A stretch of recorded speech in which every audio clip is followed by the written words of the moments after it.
आत्मदेव म्हणजे काय? आपणच देव. जीवनविद्येने 5 देव सांगितले. पहिला देव म्हणजे माता, दुसरा देव म्हणजे पिता, तिसरा देव म्हणजे शिक्षक, चौथा देव म्हणजे सद्गुरू आणि पाचवा देव म्हणजे आत्मदेव. आत्मदेव म्हणजे काय? आपणच देव. हा त्याचा खरा अर्थ आहे. आत्मदेव म्हणजे आपणच देव. जे ऋषी मुनीने संतांनी आपल्याला फार पूर्वी सांगून ठेवलं, आम्ही ते विसरून गेलो. कारण चांगलं विसरणं, त्या बाईच्या प्रश्नाचं उत्तर इथे पुन्हा आहे. इंग्लिशमध्ये एक म्हण आहे, water six is on level, की पाणी जर आपण टाकलं ना तर ते खालच्या दिशेने वाहतं. तसं माणसं जी आहेत ना, त्या माणसांचं मनच असं आहे की चुकीच्या दिशेने तो सहज जातो, पण चांगल्या दिशेने त्याला ढकलून ढकलून पाठवावा लागतो. अरे अभ्यास कर, अभ्यास कर, अभ्यास कर, ढकलून ढकलून त्याला अभ्यास कर म्हणून सांगावं लागतं. पण गोट्या खेळ म्हणून सांगायला पाहिजे, क्रिकेट खेळ म्हणून सांगायला पाहिजे. खेळ म्हटल्यानंतर सांगण्याची गरज नाही, पण अभ्यास कर म्हटल्यानंतर एकदा नाही 10 वेळा सांगावं लागतं. हा मनाचा धर्म आहे, स्वभाव त्याला म्हणतात. धर्म म्हणजे स्वभाव. हा मनाचा जो स्वभाव आहे खालच्या दिशेने वाहण्याचा, त्याला ऊर्ध्व दिशेने करणं, ह्यालाच शिक्षण म्हणतात, ह्याला शिकवण म्हणतात, ह्याला संस्कार म्हणतात. संस्कार, शिकवण, शिक्षण म्हणजे काय? हेच की आपल्याला शिक्षण घ्यायचं ते ह्याच्यासाठी की अधोगतीला जाणारं जे मन आहे त्याला ऊर्ध्व नेणं, ऊर्ध्व गतीला नेणं. यासाठीच तर आपल्याला शिक्षण, शिकवण आणि संस्कार आहेत. पण आज ते दिले जातात का? हा महत्त्वाचा प्रश्न आहे. आपल्याला शिक्षण मिळतं ते काय मिळतं? मला वाटतं त्याबद्दल जितकं कमी बोलावं तितकं बरं. कळलं की नाही? शिक्षण हा विषय, राजकारण, शिक्षण याबद्दल आपण जितकं कमी बोलावं तितकं बरं. कारण का? चिखल आहे, चिखल, आणि एक दगड घेतला आणि त्याच्यामध्ये टाकला आणि जे थेंब उडाले त्यातले काही आपल्या अंगावर उडाले, मग काय होईल? शी म्हणणार आपण. तसं आहे ते. आज शिक्षण म्हटल्यानंतर राजकारणाबद्दल बोलायलाच नको, तो आउट ऑफ क्वेश्चन. कळलं की नाही? पण शिक्षण, की ज्या शिक्षणाने राष्ट्राची प्रगती व्हायला पाहिजे, मुलं राष्ट्राचे उत्तम नागरिक व्हायला पाहिजे, त्या मुलांनी चांगलं शिक्षण घेतलं पाहिजे. त्या मुलांना शिक्षण घेण्यासाठी लाखो रुपये डोनेशन द्यावी लागते. ह्याच्या इतकं दुर्दैव आणखीन दुसरं नाही. ह्याच्यापेक्षा दुर्दैव आणखी दुसरं नाही. अरे हुशार मुलं असतात, पण डोनेशन नाही द्यायला ते शिकू शकत नाहीत. आता मला तुम्ही सांगा, हे राष्ट्राची प्रगती कशी होणार? राष्ट्राची प्रगती होणं शक्यच नाही. म्हणून शिक्षण पाहिजे, आणि शिक्षण फुकट पाहिजे. आणि मी तर असं म्हणेन, ज्याला वर्गामध्ये जो हुशार मुलगा आहे ना, त्याला तर शिक्षण फुकट मिळालंच पाहिजे. मग तो कुठल्याही जातीचा असो, कुठल्याही धर्माचा असो, कुठल्याही पंथाचा असो. इथे जात आणि वगैरे येता कामा नये. इथे जात, पंथ, धर्म येता कामा नये. मुलगा हुशार आहे ना, अरे त्याला रिसर्चला पाठवा, त्याला डॉक्टर करा, त्याला इंजिनियर करा, त्याला उत्तमपैकी सायंटिस्ट करा, तर तुमचं राष्ट्र पुढे जाईल ना. आम्ही म्हणतो हे राष्ट्र सर्वार्थाने सर्व राष्ट्रांच्या पुढे जावं. कसं कसं जाणार ते? आमचे मुलं ज्या वेळेला सायंटिस्ट होतील, उत्तम डॉक्टर्स होतील, उत्तम इंजिनियर्स होतील, आणि या राष्ट्राचे उत्तम नागरिक होतील तेव्हा. नाही तर इंजिनियर बिल्डिंग बांधतो आहे, पूल बांधतो आहे, आणि घरात जाण्यापूर्वीच कोसळत आहे. त्या पुलावरून जाण्यापूर्वीच पूल कोसळतो आहे. कसले इंजिनियर्स मला सांगा. ह्या इंजिनियर्सना डोकं नाही असं नाही, शिकलेले नाही असं पण नाही, अर्थात शिकलेले असतील असंही नाही. कारण पैसे देऊन सुद्धा इंजिनियर होऊ शकतात, पैसे देऊनही डॉक्टर होऊ शकतात, कॉपी करून होतात. त्या कोण कसा डॉक्टर झाला आहे, कोण कसा इंजिनियर झाला आहे, त्याचं संशोधन करण्याची आता वेळ आलेली आहे. तर डॉक्टरकडे जाण्यापूर्वी हा डॉक्टर कसा झाला आहे पहिलं विचारलं पाहिजे, आणि मग तिकडे गेलं तर ठीक ना, न तर आपत. तर सांगायचा मुद्दा असा की शिक्षण ज्याला आपण म्हणतो, हे शिक्षण प्रत्येकाला, जे हुशार मुलं जी आहेत ना त्यांना तर मोफत मिळालंच पाहिजे. त्यासाठी कुठल्याही तऱ्हेची धर्म जात पंथ येता कामा नये तो. आणि म्हणून हुशार मुलं, आज हुशार मुलं इथे स्कोप नाही म्हणून अमेरिकेला जातात, आणि तिथे अमेरिका सगळ्या जगावर सत्ता गाजवते आहे. कोणाच्या जीवावर? आपल्याच जीवावर. कळलं की नाही? म्हणजे आमची मुलं तिकडे जातात, इथे शिकतात, तिकडे जाऊन आणि पुढे काहीतरी शिकतात, आणि तिकडे सर्व्हिसला राहतात, कारण इथे स्कोप नाही. तर सांगायचा मुद्दा असा की इथे जे काही चाललेलं आहे ते इतकं भयंकर चाललेलं आहे की ह्याच्यातून जर मार्ग काढायचा असेल, का हो मार्ग उपाय आहे का त्याला? मी नेहमी सांगतो, जिथे अपाय आहे तिथे उपाय असतो, जिथे अपाय आहे तिथे उपाय असतो. फक्त करायचा कोणी, ज्याने करायचं ना तेच अपाय करतात, त्याला काय करणार असो. तेव्हा सांगायचा मुद्दा असा की तत्त्वमसी, ते तू आहेस, हे आमच्या ऋषीमुनीने 5000 वर्षापूर्वी सांगितलं. आम्ही हे विसरलो, कारण चांगलं विसरणं हे आमच्या 5वीलाच पुजलेलं आहे. कळलं की नाही?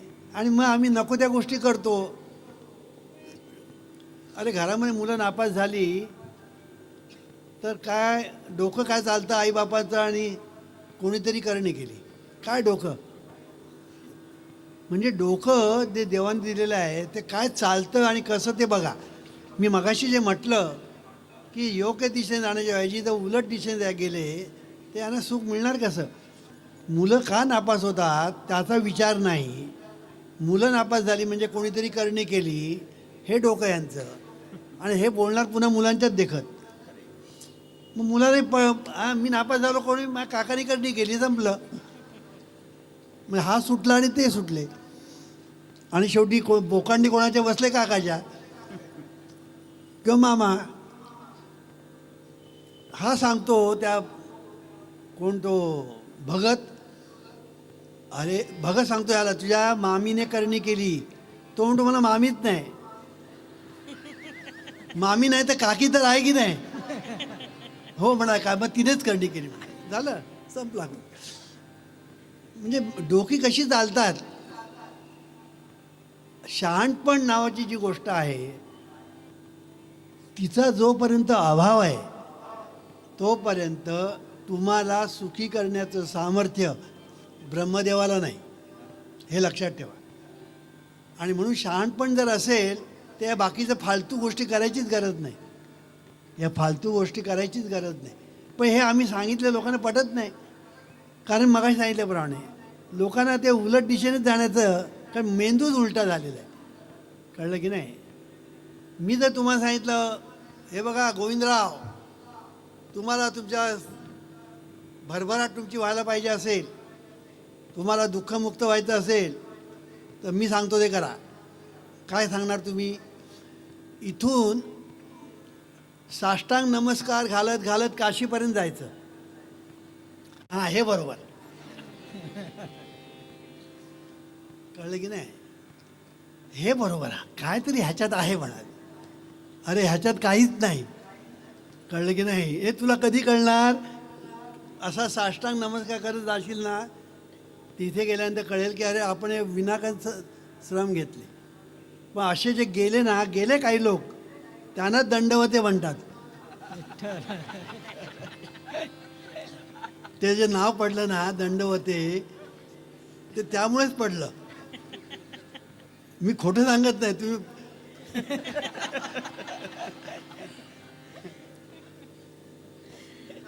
काय म्हणजे डोके काय चालतात. अरे बाबा संकटमुक्त तुला व्हायचं ना, मग संकट का आलं ह्याचा विचार पहिला कर. का ह्याला मी जबाबदार आहे का दुसरे जबाबदार आहेत. बहुतेक वेळेला आपणच जबाबदार असतो, पण हे स्वीकारायला आपण तयार नसतो. हे स्वीकारायला आपण तयार नसतो. मी माझ्या दुःखाला मी जबाबदार आहे हे स्वीकारायला मी सहसा तयार होत नाही, सहजासहजी तयार होत नाही. मग मी बोट दाखवतो त्याच्यामुळे. अरे पण तुझ्या तिकडे बोट दाखवतो तेव्हा ही सगळी बोटं आपल्याचकडे असतात, ते तू विसरतो. एक बोट फक्त तिकडे, बाकीची बोटं इकडे. याचा अर्थ तूच लेखा जबाबदार आहेस, पण आपण ते शोधत नाही. आणि म्हणून आपल्या जीवनामध्ये जर कधी दुःख आलंच तर का आलं याचा पहिला प्रश्न विचारा आणि पहिला शोध आपल्याकडून घ्या. बघा संसारामध्ये भांडणटंटे होतात. तुझ्यामुळे झालं, तुझ्यामुळे झालं, तुझ्यामुळे झालं. म्हणजे आपण बोट दाखवतो तुझ्यामुळे तुझ्यामुळे. नाही नाही, माझ्याचमुळे झालं म्हणणार आहे एक तरी. हरीचा लाल आहे का? नाही, माझ्यामुळे माझी चूक झाली. अरे असं म्हणणारा जो हरीचा लाल आहे ना, तो खरा हरीचा लाल आहे. तो खरा हरीचा लाल. It is my mistake. आता ऑफिसमध्ये बघा ना, क्रेडिट घ्यायला ऑफिसर पुढे, चूक झाली तर त्या क्लार्कची चूक. असं होता कामा नये. क्लार्कची चूक म्हणजे ती तुझी चूक. तू सही केलीच ना लेखा, मग इट इज युअर मिस्टेक. कळलं की नाही? तर सांगायचा मुद्दा असा की आपण जीवनामध्ये आपल्याला सुख पाहिजे असतं, पण दुःख आपल्याला का वाटायला येतं याचा आपण कधी विचार करत नाही. आणि म्हणून जीवनविद्या असं सांगते, का हा प्रश्न विचारायला शिका. आणि त्याचं उत्तर तुम्ही जेव्हा शोधाल ना, तेव्हा तुम्हाला सुखाचा शोध लागेल. सुख हे मिळणं फार सोपं आहे, फार सोपं आहे. फक्त चूक जी आहे ना तिचा खेळा होता कामा नये. चूक अशी लहान असते आणि खेळा मोठा असतो. कळलं की नाही? चुकीचा खेळा झाला ना की सगळं जीवन खिळखिळ होतं. म्हणून चुकीचा खेळा होणार नाही याची काळजी घेतली पाहिजे. म्हणून चूक जेव्हा लहान असते ना तेव्हा ती सुधारली पाहिजे. आणि ती सुधारली की आपलं काम होतं. आणि म्हणून आम्ही काय करतो, आम्ही फक्त एकच, लोकांना शहाणपण मिळविण्याचा मार्ग दाखवतो. बाकी आम्ही काही करत नाही. आम्ही उदी देत नाही, भस्म देत नाही, अंगारे दुपारे देत नाही, कोणाला तीर्थयात्रा कर म्हणून सांगत नाही, कोणाला उपास तापास कर म्हणून सांगत नाही. महाराज उपास तापास करा सांगत नाही.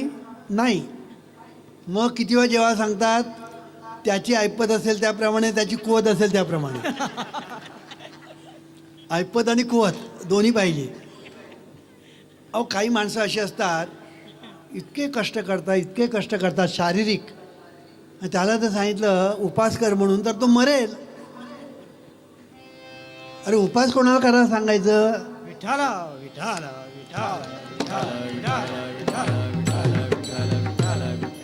उपास करायला कोणाला सांगायचं? जो बसून काम करणार आहे, जो व्यायाम करत नाही, त्याला बाबा उपास कर म्हणून सांगितलं ते ठीक आहे.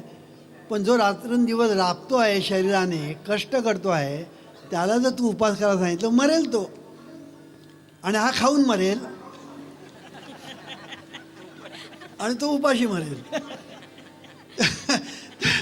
त्या सांगायचा मुद्दा असा की कोणाला काय सांगायचं. पण जे काही लोक असे असतात की ते सगळ्यांना एकच सांगतात. आला ना अनुग्रह दिला, उपास. अरे उपास कर. आणि किती वाजता? पुन्हा साधना सकाळी 4ला उठून. हा रात्रपाळी करून 4ला येतो. आता या रात्रपाळी करून जो 4ला येतो आहे त्याला सांगितलं तू 4ला साधना कर, तो मरेल. काय झोप नाही अगोदर. आणि सांगितलं कोणाला काय सांगायचं ह्याला सुद्धा काहीतरी ताळतंत्र पाहिजे. आणि म्हणून ज्याला जे ओझं पेलेल ते ओझं त्याला दिलं पाहिजे. सगळ्यांना एकच सांगून चालायचं नाही. आता एक दोन गोष्टी अशा आहेत की सगळ्यांना कॉमनली सांगता येईल आणि त्या आम्ही सांगतो प्रार्थना म्हण, लव वर्क, ऑनेस्टली, हे कॉमन आहे. कळलं की नाही? हे कॉमन आहे. तेव्हा सांगायचा मुद्दा असा की जीवनामध्ये निरनिराळी माणसं असतात, त्यांची प्रकृती धर्म वेगवेगळा असतो आणि म्हणून एखाद्याला जे सहज जमेल ते दुसऱ्याला जमणार नाही आणि म्हणून ज्याला जे जमण्यासारखं आहे ते त्याला तू सांग आणि त्याची प्रगती करून घे. पुष्कळसे गुरु सांगतात एकाग्र मन झालं पाहिजे. कळलं की नाही? नामस्मरण करताना मन एकाग्र झालं पाहिजे, गुरु सांगतात. म्हणजे एक शिष्य माझ्याकडे आला, त्या गुरुचा एक शिष्य माझ्याकडे आला. कळलं की नाही? तो का आला ते मला ठाऊक नाही. मला म्हणाला, महाराज मन एकाग्र झालं पाहिजे, त्यासाठी मी काय करू? मी म्हटलं मन एकाग्र झालं पाहिजे तुला कोणी सांगितलं? तर प्रथम तो जरा गडबडलाच. कळलं की नाही? मग शेवटी सांगितलं माझ्या गुरुने मला सांगितलं. मग त्याला मी सांगितलं तू तुझ्या गुरुला जाऊन विचार तुझं मन एकाग्र झालंय का म्हणून. काय गंमत आहे, मन एकाग्र करायला तुम्ही जर जाल ना ते कधीच होणार नाही, कधीच होणार नाही. मन एकाग्र करायचं नसतं, मन एकाग्र व्हायचं असतं. हेच लोकांना कळत नाही, हेच लोकांना कळत नाही. आता अभ्यासात मन एकाग्र झालं पाहिजे म्हणून मुलांना तुम्ही 10व्या सांगितलं आणि 100व्या सांगितलं, काय उपयोग नाही. होणारच नाही मन त्याचं एकाग्र. का होणार नाही? का त्या अभ्यासात त्याला रुचीच नाही, त्याला अभ्यासात गोडीच नाही. तो अभ्यास पुस्तक पुढे गेल आणि तेंडुलकरने सिक्सर नाही मारली आज, पुस्तक समोर, आणि तेंडुलकरने आज सिक्सर नाही मारली, सेंचुरी नाही मारली. काय खेळतो हा इथे बसून? मी फास्ट बॉलर कसे बॉलिंग करतात आणि अंगावर कसा बॉल येतो हे त्यांनी कधी पाहिलेलंच नसतं. पुस्तक वाचताना फक्त त्यांनी सिक्सर का नाही मारली. तर सांगायचा मुद्दा असा की पुस्तक डोळ्यासमोर पण तो अरे अभ्यास करतो आहे का दुसरंच काहीतरी चिंतन करतोय हे आईबाप बघत नाही. आई फक्त एवढंच बघतात की मुलाने पुस्तक डोळ्यासमोर धरलेलं आहे म्हणजे अभ्यास करतोय. कळलं की नाही? आणि मुलगा नापास झाला तर मास्तर वाईट, मास्तरनी पार्शालिटी केली, आमच्यावर दुःख धरला आणि हे मुलांच्या देखत बोलणार. मुलाला तेच पाहिजे असतं. मला सांगायचा मुद्दा असा की ज्याला आपण शहाणपण म्हणतो ते आईबाबाकडेच नसतं. आता एखादा मुलगा असतो, तो मुलगा कसा असतो, अभ्यासच करत नाही. आता मुलगा अभ्यास करत नाही म्हटल्यानंतर त्याला 4 समजुतीच्या गोष्टी सांगून त्याला मार्गाला लावणं हा आईबापांचा वास्तविक स्वभाव धर्म पाहिजे. पण आईबाप काय करतात, त्यांच्याकडे जे येणारे जाणारे लोक असतात त्यांना सांगतात हा मुलगा अभ्यास करत नाही, हा शेवटी भीकच मागणार. वाचा बघा काय ती. अशाने होतं काय, तो मुलगा म्हणतो मी अभ्यास करत नाही, वडिलांनी आता ठरवून टाकलं आहे ना, मग करू कशाला, न केलेलंच बरा. मग तो अभ्यासच करत नाही. मला सांगायचा मुद्दा असा की मुलांच्या समोर काय बोलायचं आणि मुलाच्या समोर काय बोलायचं नाही एवढीसुद्धा अक्कल आईबाबांकडे नसते. मुलं जी बिघडतात त्याचं कारण ते असतं. मुलं जी बिघडतात त्याचं कारण ते असतं. हे मी का सांगतो आहे की आपल्या जीवनामध्ये का हा प्रश्न तुम्ही जर विचारायला शिकाल तर तुम्हाला त्याचं उत्तर मिळेल. थोडं विचार केलात ना तुम्हाला उत्तर मिळेल. अरे ही चूक जी आहे ना ती आपलीच आहे आणि ती तुम्ही सुधारलीत ना की सुखाचा मार्ग मोकळा झाला.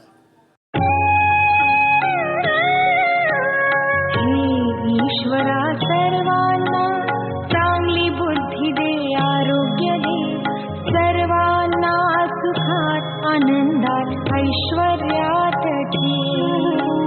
सर्वांचं भलं कर, कल्याण कर, रक्षण कर आणि तुझे गोड